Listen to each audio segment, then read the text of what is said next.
What do you mean by Git? As a software developer, there are a lot of situations come when you want to collaborate with other developers.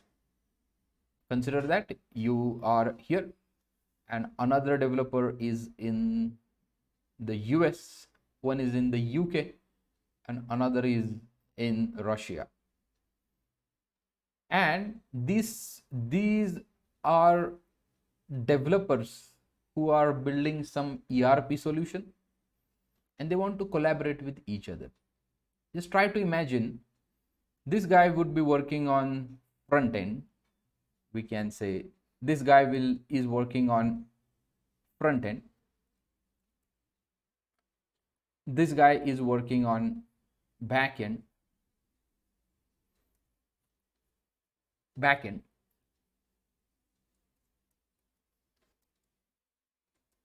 This guy is working on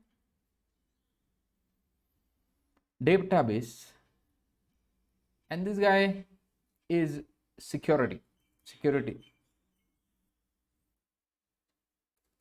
Now just imagine how all these people will communicate with each other, how they are going to contribute their codes to each other. Are they going to send the email?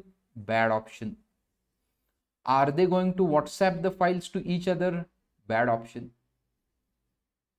Because this developer is going to send WhatsApp to this. Now this developer has written some code.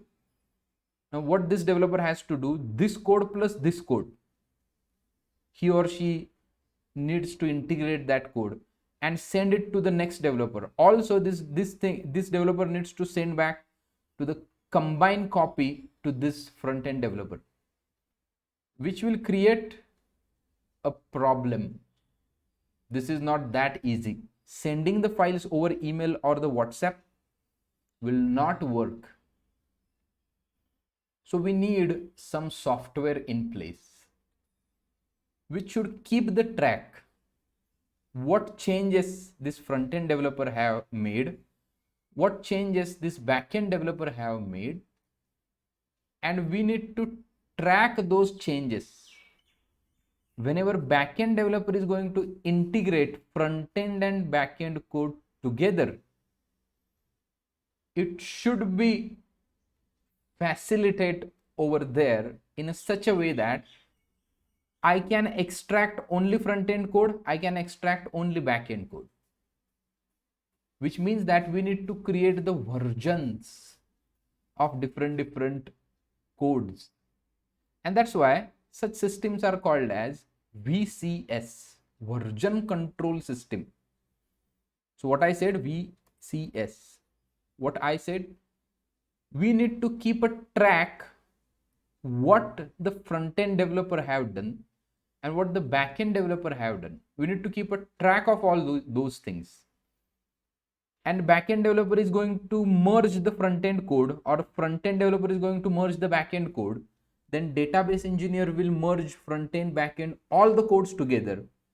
But still, I should get the different copies of the code separately. After merging also, if I just need to see the front end code, I can see. After the merging, if I need to see the back end code, I should see. DB code, I should see. That's what the VCS is, version control system. And this is the overall idea of the Git, collaboration. One example I have shown you, collaboration. So all these developers are there. One is in India, one is in US, UK, Russia, and they want to collaborate with each other. How do they collaborate? So you need to think in this way. So you will come to that point which says that sending the files over email or WhatsApp will not work. We need to have some concrete software based architecture, and that architecture is called as Git. That architecture is called as Git. That is nothing but what the Git is. Now we will see what are the features of the Git in the next video. Thank you.